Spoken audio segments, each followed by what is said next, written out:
কোন content creator আমাদেরকে কাংড়া দিতে এসেছিল লাস্ট অব্দি ভিডিওটা দেখলে তবেই বুঝতে পারবে। রিসেপশন থেকে বেরোতে না বেরোতেই হঠাৎ করে দেখা হয়ে যায় বস্তির ছেলে পচার সাথে, যাকে আমি দেখে অতটা ভালোভাবে বুঝতে পারছিলাম না, তবে আন্দাজ করতে পারছিলাম। গলার আওয়াজ শুনেই সাথে সাথে আমি ধরে ফেলেছিলাম, কারণ বস্তির ছেলে পচার রোস্ট ভিডিও কিন্তু আমি সব সময় দেখে থাকি। তারপরে আমরা রুমে চলে আসি, আর আমাদের ছিল দুটো রুম, প্রত্যেকটা রুমে 3টে করে বেড আর 2টো করে ওয়াশরুম। তারপর আমরা সি বিচের দিকে যেতে যাব, সেই মুহূর্তে আমাদেরকে হোটেল থেকে দেওয়া হয় ওয়েলকাম ড্রিঙ্কস, আর সেটা ছিল ডাবের জল।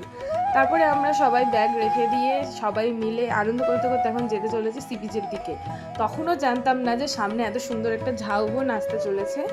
তো হোটেল থেকে প্রায় 5 মিনিট মতো এই ঝাউবন দিয়ে হাঁটলেই এই সি বিচ, খুব সুন্দর জায়গা, শান্ত, আর আমরা ছাড়া এখানে কেউ ছিল না। তারপরে এখানে সি বিচে ফটো তুলে আমরা চলে যাই হোটেলে।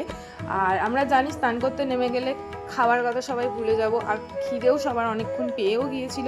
সেই জন্য সবাই লাঞ্চটা কমপ্লিট করেই আমরা সুইমিং পুলে যাই। আর এখানে অনেক রকমের খাবার দিয়েছিল, খাবারগুলো খুব টেস্টি ছিল। তো তারপরে আমরা এখানে চলে যাই সুইমিং পুলের কাছে, আর আমার ভাই আমাকে ফেলে দিতে চাইছিল, নামাতে না, ফেলে দিতে। আর এই স্নান করতে করতে হঠাৎ করে কাংড়ার গন্ধে আমি উঠে আসি, কারণ কাংড়া খেতে আমি ভীষণ ভালোবাসি। আর এই যে দেখতেই পাচ্ছ বস্তির ছেলে পচা আমাদেরকে কাংড়া দিয়ে গিয়েছিল।